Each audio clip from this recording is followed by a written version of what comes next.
You can run, but you can't hide. Because whether you like it or not, it's the holidays.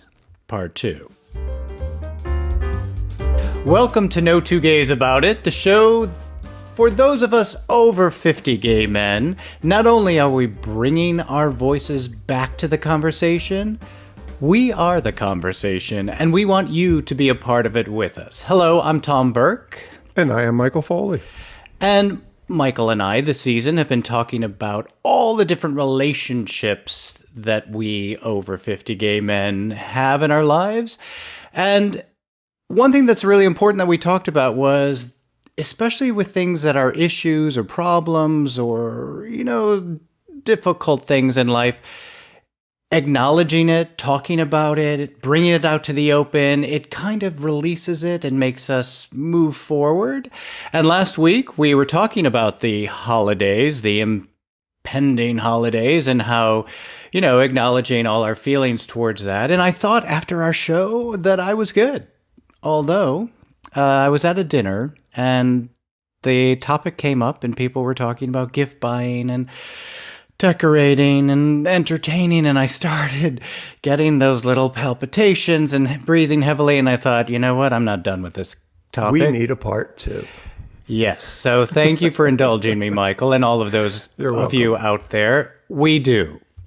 Because for whatever reason, whoever you are, however you feel about the holidays, I mean, there are so many different types of people and their attitudes towards the holidays. There are those people, and we all know them, who just love the holidays, who start decorating after Labor Day and talking about it all and music and You go into their house and it looks like Christmas threw up all over it. But they love it, right? Absolutely. I love it too. Honestly, I love walking into somebody else's environment and seeing it all Christmas.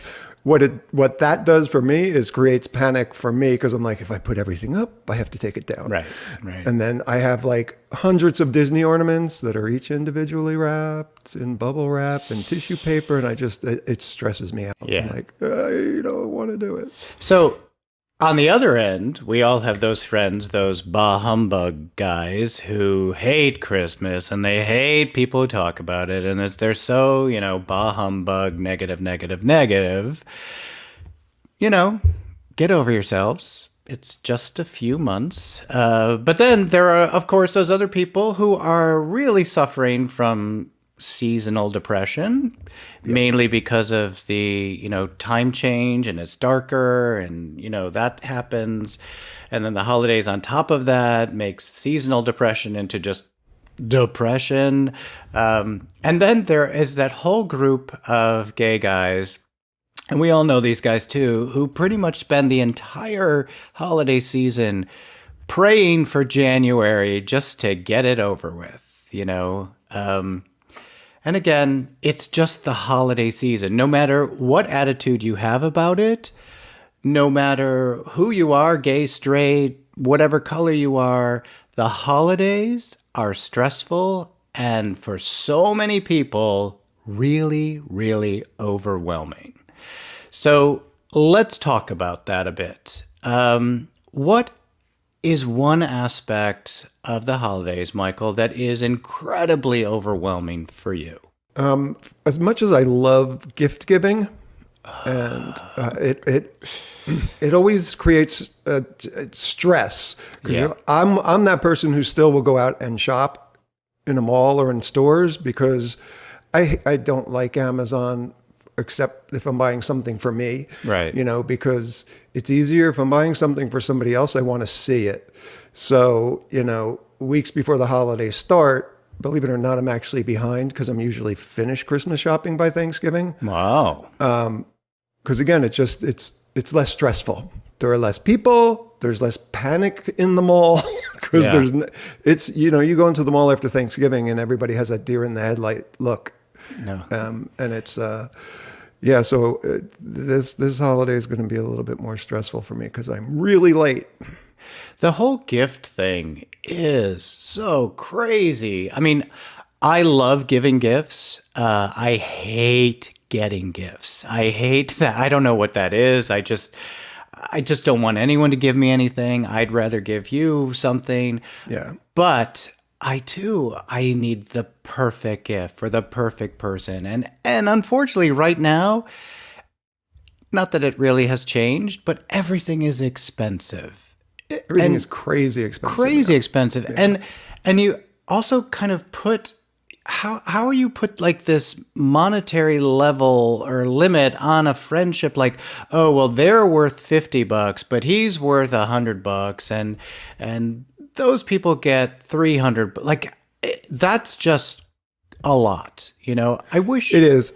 I don't do that. I'll go out if I see something for somebody. I don't look at prices, which is not a good thing most of the time, because believe it or not, even with my cargo shorts on, I tend to be drawn to expensive things. Okay. You know, if I see it and it's like, oh, it's $400 or whatever. So I don't necessarily put a limit on it before the shopping. I'll find something that I think works for that person, which is why I enjoy it.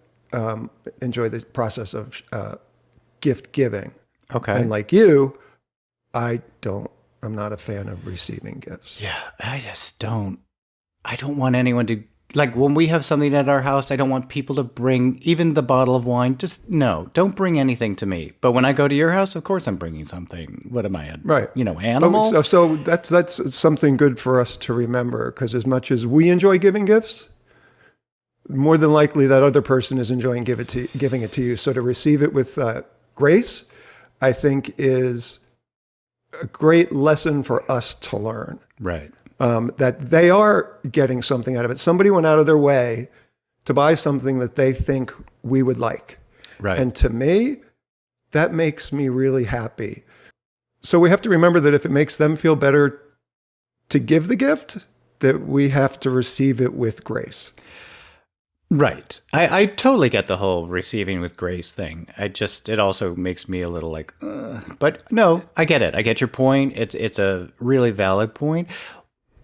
Another aspect of the gift giving, though, and I don't know if you're one of these people, not only do you have to find the right gift, find the, right amount of money to spend, but then there's like the wrapping of the gift. Some people are so over the top with the wrapping, and it's just this absolutely creation that they've made, and you don't even want to open it at all. Well, that's you. Like you're a fancy wrapper. Okay. Me, it gets really not necessarily a great wrapping job, but just a layer of wrapping paper.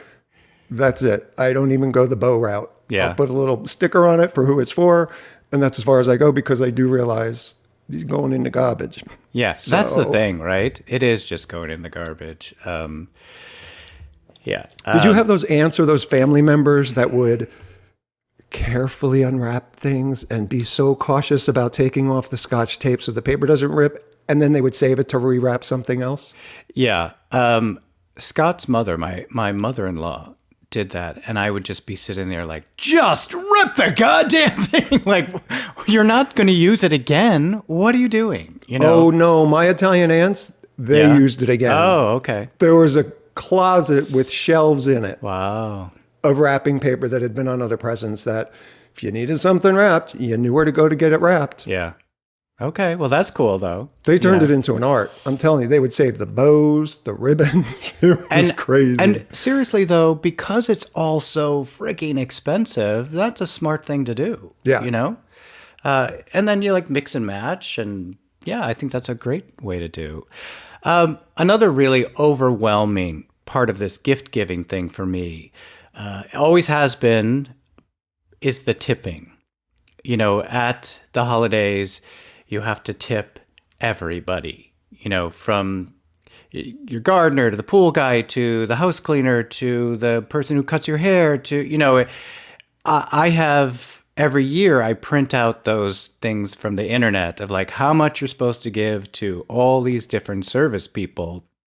And it's just, that's overwhelming to me. You're like, okay, well, I have to give something to the garbage man? Like, what?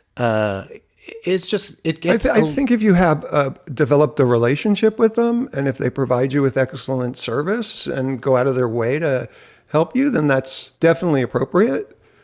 But, I'm not sure you have to do it across the board, especially these days, because again, things are really expensive.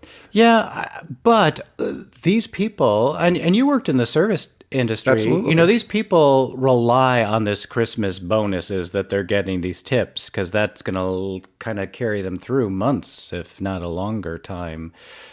So I just feel, obligated. You have to. And then I Google how much do you give to this person, and it's just overwhelming. It's just another part of the holidays that is just put on top of us. That's like, I have to remember all that stuff as well, and again, the expense. Here's yet another expense. But these people, I fall into the lucky category because I don't have a gardener, I don't have the pool guy, I don't have all that stuff. So I guess I should be happy for that. well, yeah, but no, yes. Because I mean that's a lot of you're right. The list you just gave off, that's a lot of added expense if you have all those people providing you with the service. And, yes, I'm in a house now, but living in New York City, you've got the doorman, and there's more than one. You've got the super, you've got, no matter where you are, there is this list of people with their hand out. And it's not in a bad way, because these people throughout the year are doing a lot of things for us. Right? Herculean tasks they do on a daily basis. And with, usually, amazing smiles. Just like, sure, what else do you need me to do? I'll do it for you. Especially here in the desert, you find that.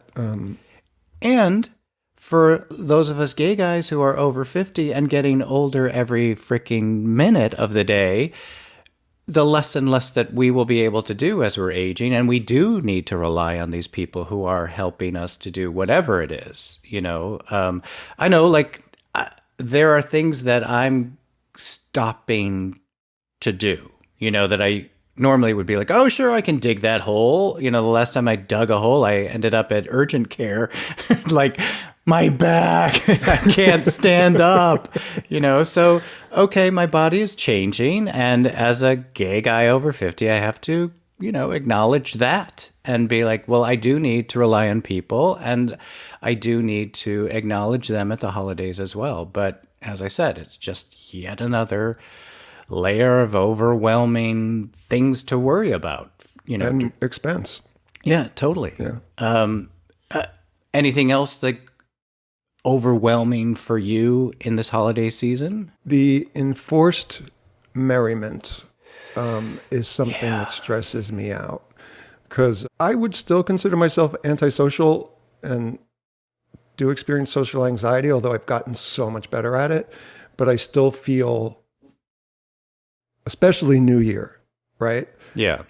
I don't like being around that many drunk people, and it almost feels on some level a little bit phony, because everybody thinks, I have to have a great time. Woo! Right. And so I tend to avoid New Year because it's just not my speed there. So, and people will come up to you, why aren't you smiling? I'm like, because I don't want to right now.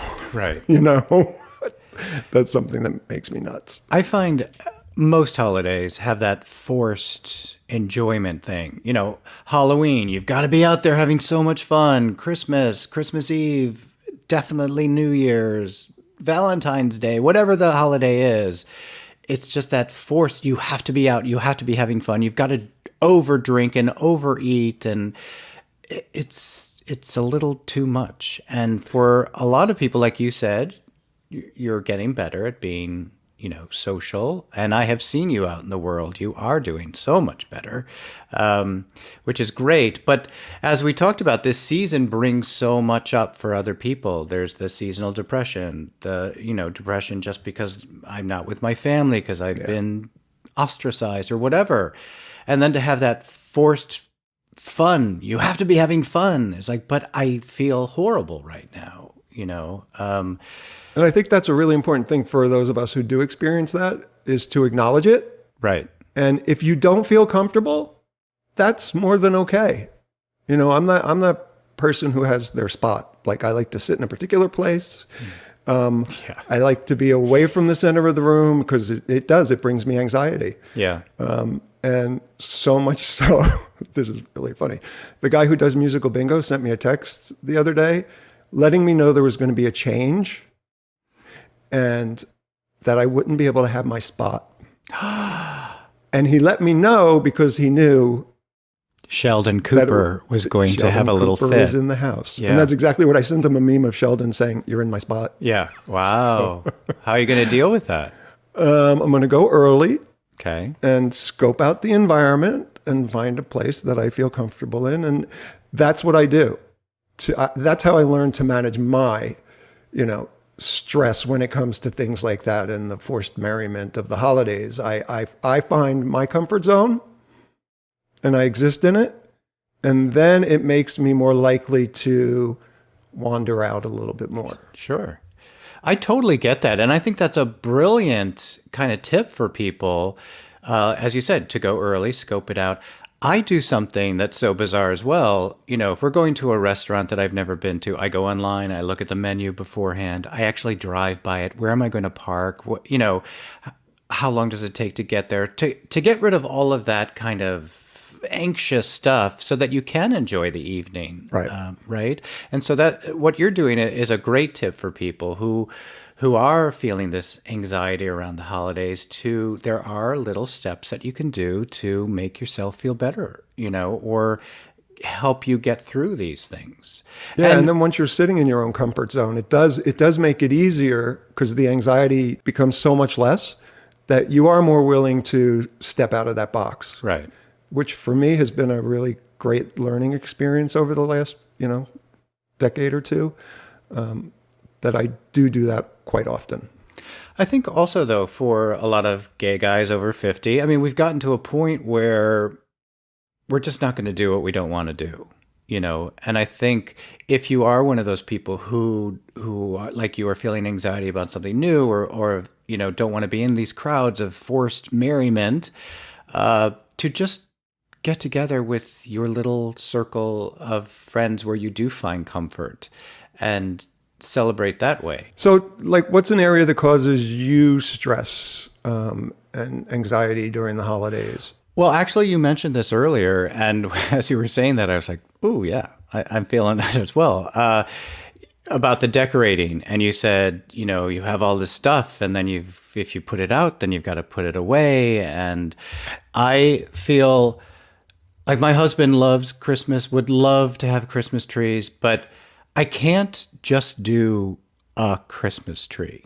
If I'm going to do it and someone's going to come to my house, I don't want them to see, oh, he only has one Christmas tree. No, I've got 17 Christmas trees and I want them everywhere, and I have to overdo everything as I always do, and every year has a theme. Come to my garage if you need some Christmas decorations and you want a theme, because every year I have a new theme. So yeah, that for me is like, oh yeah, a Christmas tree. Okay, well then that means I have to do this, and in the dining room I have to do this, and I've got outside I have to do around outside, and so.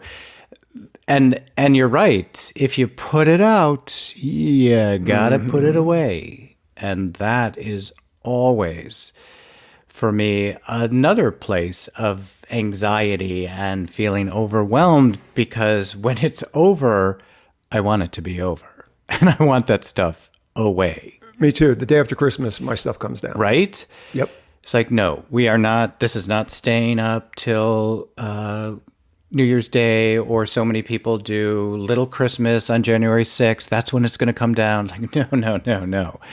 The moment the last person leaves my house, it's gone. Like, we are taking this there down. have been times in the past where I'm taking it down late Christmas night. Yeah. It's like, because I don't want to wake up. Yeah, okay.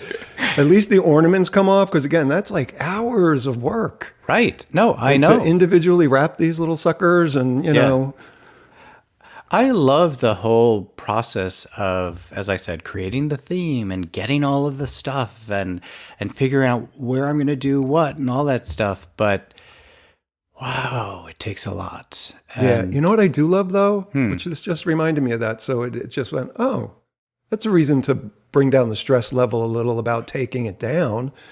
I love rediscovering ornaments that you forgot you had. Right. and it's like, oh my God, that's gorgeous. Or, that there's this little child that kicks in for some strange reason, and all of a sudden you're like, oh my God, I'm loving decorating the tree. And then, Right. you deal with the other stuff later. Right. So I guess that's a good lesson, to live in each moment during the holidays.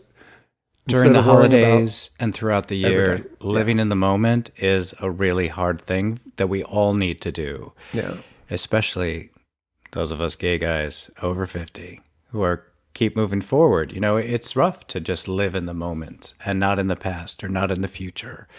So yeah, that's a big thing. Also around that same kind of theme or idea, entertaining throughout the holidays. That's a big, overwhelming, stressful thing because as you were saying about the forced fun that we all feel like we have to, everyone who's entertaining around the holidays are like this forced, it can't just be, as we said, my little group of friends getting together and having pizza. No, it has to be major everything, and it just seems to be over the top, especially with us gay guys, or some of the gay guys like myself. It all seems to have to be so the best, the perfect, the everything. So entertaining is a rough thing. Yeah, I'm gonna share something that maybe giggle a little bit about you, but it just goes to show you how very different we are. Okay. And you were talking about having people over, and you were stressing a little bit about cooking, and I was like, well, why not just have a potluck? And you were like, oh, hell no. Which I'm like, okay. It just cracked me up because, it's one of those things that just show how drastically different we are. Yes. That you have to have your comfort zone is being in control of every single thing and every single aspect, where I'm like, potluck, bring something. What do you want me to bring? I don't care. Yeah. Again, this is going to show you how really effed up I am. Yes, I don't want to ever have a potluck. One thing, I don't want all those weird dishes. I want everything to match and look perfect together. And I also... Oh my God, that's awesome. I know, right? But that's who I am. I also don't want to do the whole, I'm leaving, I need my dish. So we've got to be cleaning all that stuff. Like, no, I will deal with all the cleanup when everyone leaves, or, if I have someone there to clean during it, great. But I don't like that, like, oh, I'm leaving, I need my plate. And then, nobody ate my green bean casserole. What was wrong? You're like, because you know what I have been known to do? Oh, I need my plate. It's over there. Go wash it. Oh, okay. That solves a big problem right there. Because if it wasn't clean yet and you got to go, there's the sink. Right. There's a sponge. There's some joy. Have at it. Have some joy. Okay, so just a little bit more about how effed up I am. I want to bring things to people's homes. Like, oh, you're having a dinner. What can I bring? What do you want us to make for this? And yet if you're coming to my house, no. Nope. It's just... Which is what brings me such joy every time I come over to your house, that I do bring something. Yeah. Just to see the look on your face. Yeah. Because I'm Italian. You never walked into somebody else's house without something. I get it. As a thank you for inviting me into your home and into Right. into your space. So. I was, I think, 5 years old, and one of my uncles sat all the cousins down and was like giving us the life lessons. And one of the things he said I will never, ever forget: never walk into a home with your arms being the same length, meaning you are carrying something. You always have to be bringing something into someone's home. Unless you're coming into my home, no one brings anything. So there you go. Except me. All your arms can be the same length. That's good. My arms are never the same length when I walk into your house. Yes, I know. All right, let's move away from this entertaining thing. But you know what? That also brings me to something else that's a little overwhelming and stressful for the holiday season. Whether you're entertaining, going to a party, going even out to dinner, doing a New Year's Eve thing, it's your clothing, right? Yes. What do I wear? I can't wear what I wore last year. I need to have that new outfit. I have to look so great because, and again, this is a big thing in those of us gay men over 50 who've been gay our entire lives, and the way we present ourselves and our clothing is such a big thing. But even in high school, like New Year's Eve parties, you had to have like the best outfit, or I was describing to our producer when we first started about I am wearing a green turtleneck, and if you cannot see it, that means you have to get over to YouTube and like and subscribe our channel, which is No Two Gays About It, the number 2. Also hit the little bell so that every time we have a new episode or a new video, you will see Michael and I, and you will see the green turtleneck that I'm wearing.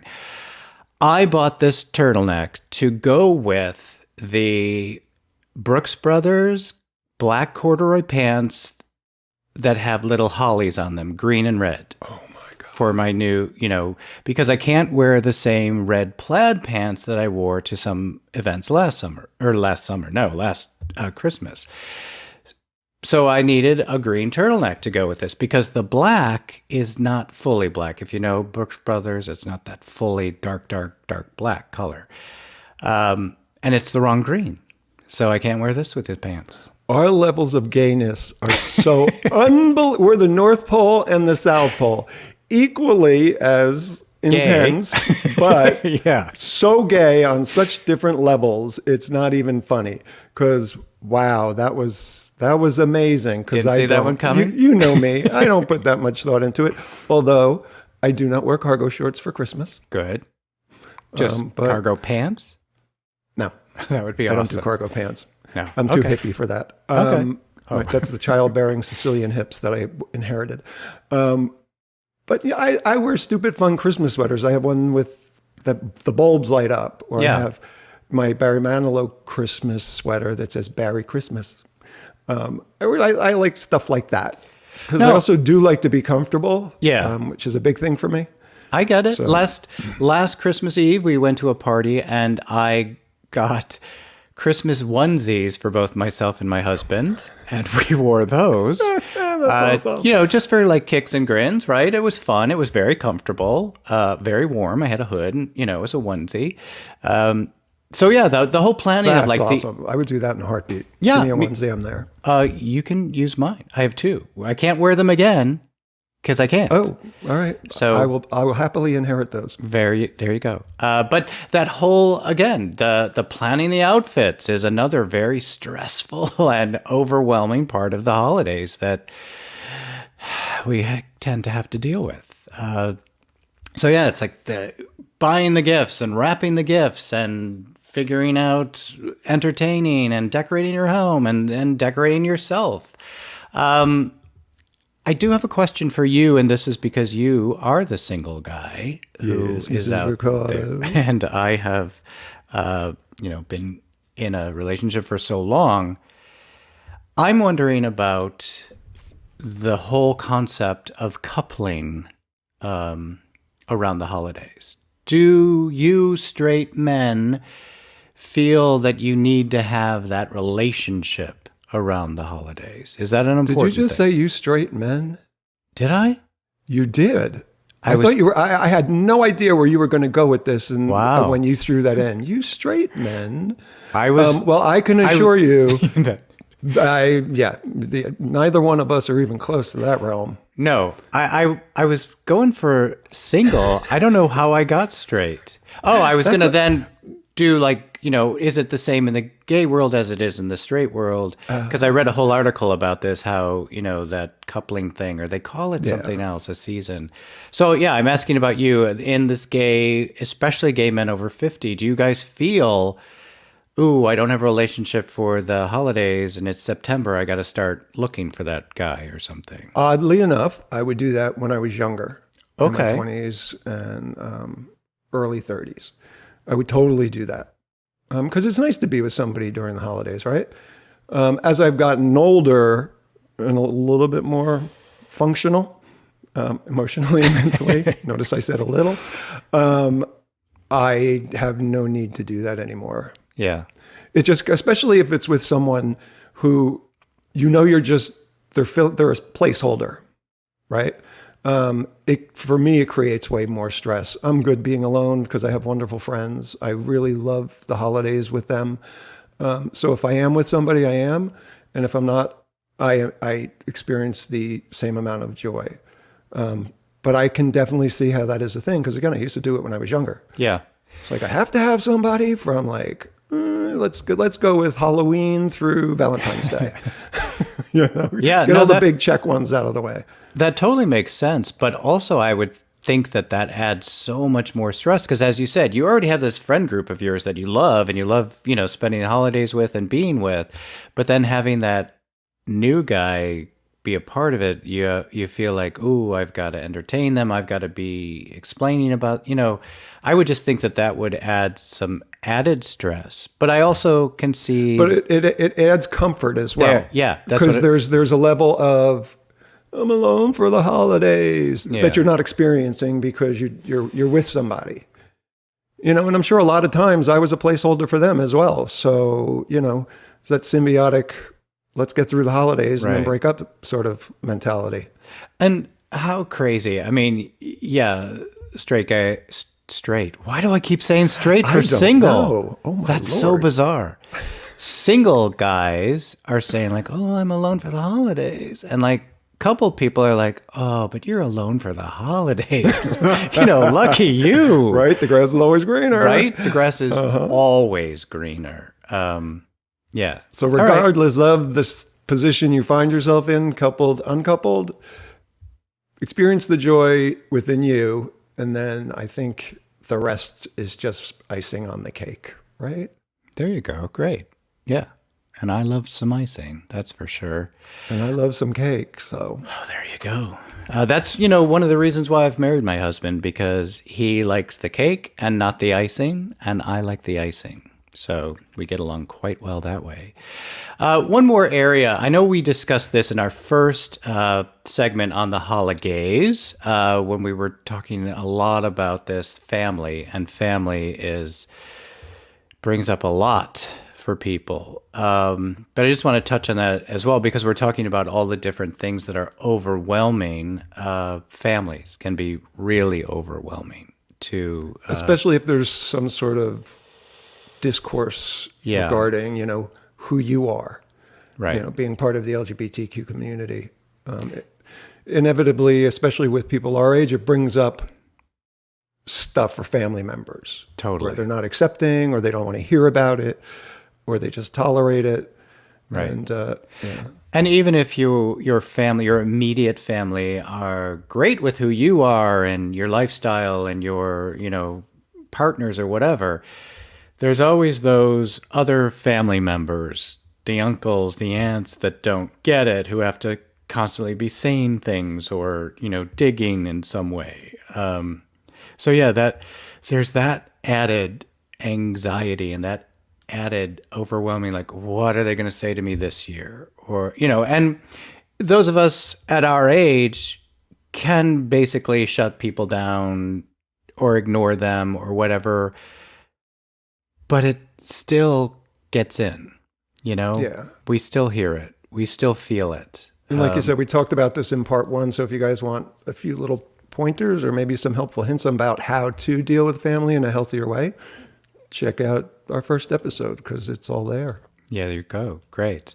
All right. So what else? Anything that is overwhelming to you, that is putting on too much holiday pressure for you? No. Yeah. Just because, again, I try to work through that in the moment, and it inevitably will help me enjoy the holidays more. Because I'm going to go back to LA for Thanksgiving. And I found myself like dreading the drive. And I'm like, well, why are you even bothering thinking about this at this Right. particular moment? Because when you get to LA, you're going to be surrounded with people that you love, and it's just going to be a wonderful day. So focus on that instead of the dread. Right. And I think it changes your whole perspective on the holiday.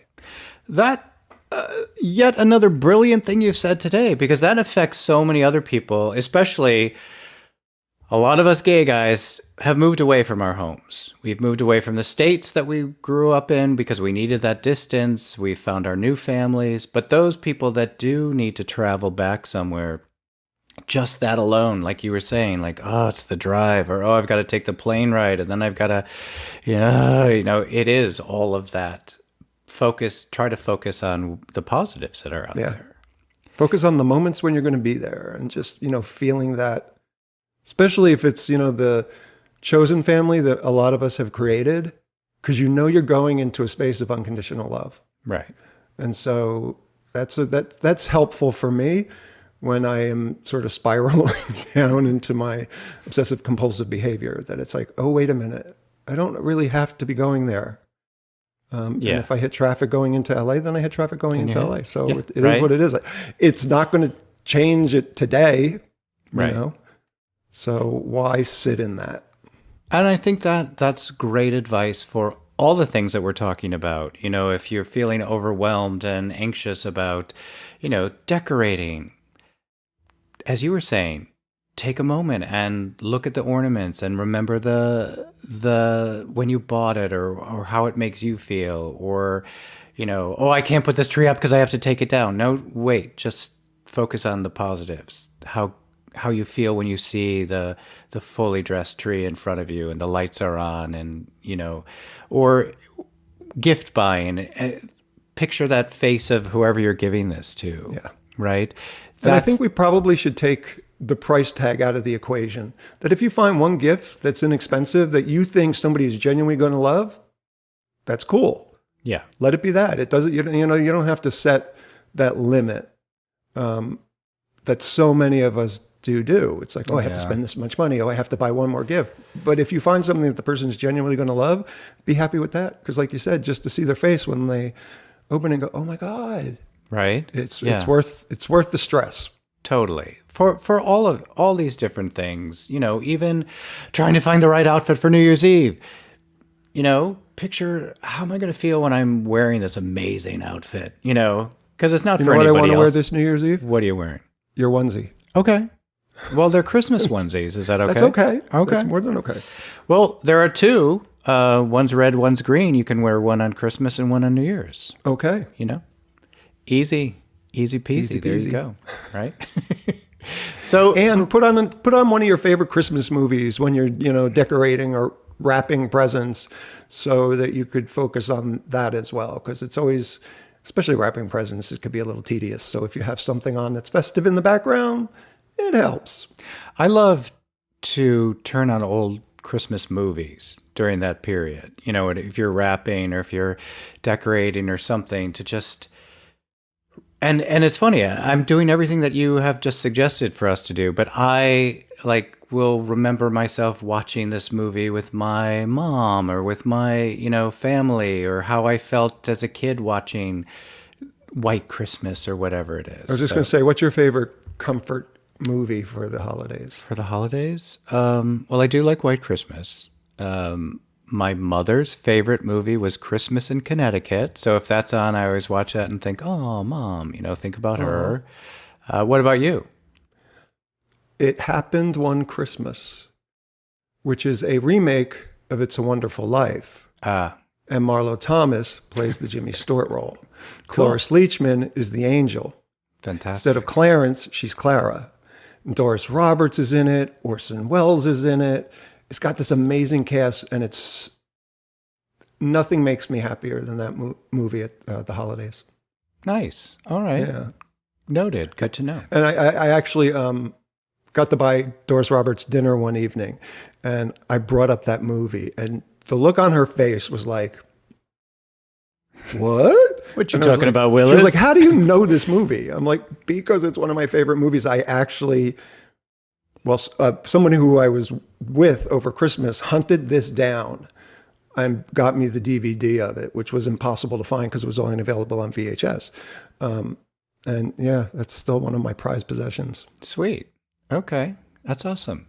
All right. You know what? I want to go to one of my favorite segments, which is the Savage Side-Eye.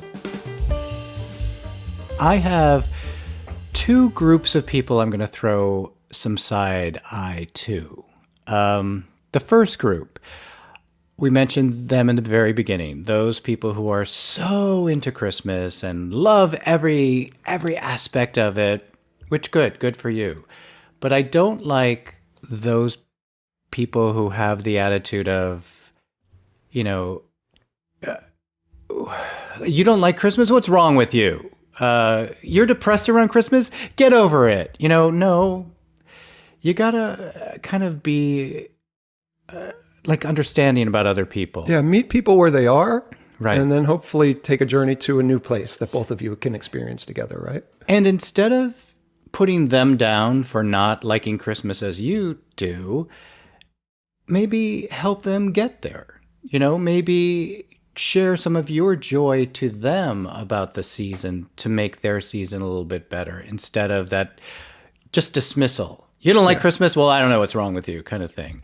Or ask them why. Well, yeah, there's that. Right? Get a little more insight as to what their holiday experience has been. Exactly. But then I also have to throw a little side eye over at the other group of people, those bah humbugs, who are, I hate Christmas. Christmas is stupid. I hate you people who put up all, like, you have to have the same thing. Maybe this isn't your season. Maybe this isn't what brings you joy, but it brings those people joy.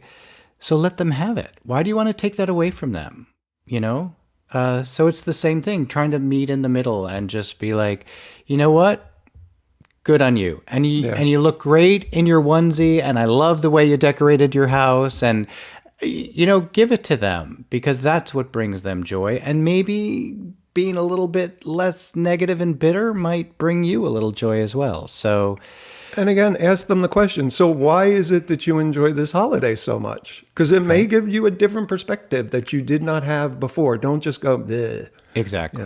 Right? Yeah, you never know what that story is going to reveal, which is great. So yes, for all of you people out there who are experiencing all these overwhelming feelings, know that you're not alone. Because you're not. We're all feeling these in absolutely various different ways. As Michael said, we are so completely different, and yet we're having these same sort of feelings in different ways. So it's great to talk about it. It's great to kind of deal with it in that way, in an open way, instead of spiraling away. You got to find us on YouTube. And not only find us on YouTube, but you've got to reach out to us everywhere. And how can people do that, Michael? You can reach us across all social media platforms at No Two Gays About It, and that is the number 2. So the number 2 Gays About It. And for you guys who are regular listeners, we mentioned this in last week's episode, that we've created a page for you guys to reach out to each other and have conversations with like-minded folks. And that is an invite page. So you have to go and you have to request an invite, and then we police it to make sure, there are no trolls there or anti-LGBTQ folks who are going to be coming in, and just meet and have conversations with each other. And you can find us at No Two Gays Community on Facebook. And that is strictly for you guys to do with what you want and, meet each other across the country or across the world. Because we got a comment from someone in Malta a couple of weeks ago, and me and Tom were both like, Malta? Holy crap. Right? So have a conversation with somebody from Malta. It's kind of amazing what social media can do when it's used for the purposes that it was supposed to be. So again, that's No Two Gays Community on Facebook. Yeah, everybody. As I said when we first started today, that the purpose of No Two Gays About It is to bring the over 50 gay male voice back to the conversation, but that we are not just bringing us back to the conversation. We are that conversation, and we want you all to join in with that conversation of ours. And this whole season, we've been talking about all the various and varied relationships that guys like us have to deal with. And so we're starting to figure out what is our next season going to be about. So we'd like to hear from you. Let us know, what do you think we should be talking about? What are things that are important to your group of over 50 gay male friends? Reach out to us. Let us know that. Yeah, please. We love to hear from you. We love the input. We love you guys have made this experience so much more than we thought it was going to be. And we really appreciate that. Totally. And Also, we just from all of us at No Two Gays About It, Michael, myself, Jessica, are an amazing producer. We want everyone out there to have the best holiday season that they possibly can, and hopefully the things that we've talked about both today and in our part 1 of the holidays, giving you a few tips to help you get through the holidays and make it the best one yet. So happy holidays to all of you. Hopefully Michael will take pictures of himself wearing his onesies this holiday season and post that for all of us. And we'll be back next week. So until then, Michael. Until then, Tom, thank you everyone for listening, and happy holidays. Happy holidays, everyone. Thanks for watching. If you'd like to explore the various and varied relationships of those of us gay men over 50, click like and subscribe so you too can join our conversation.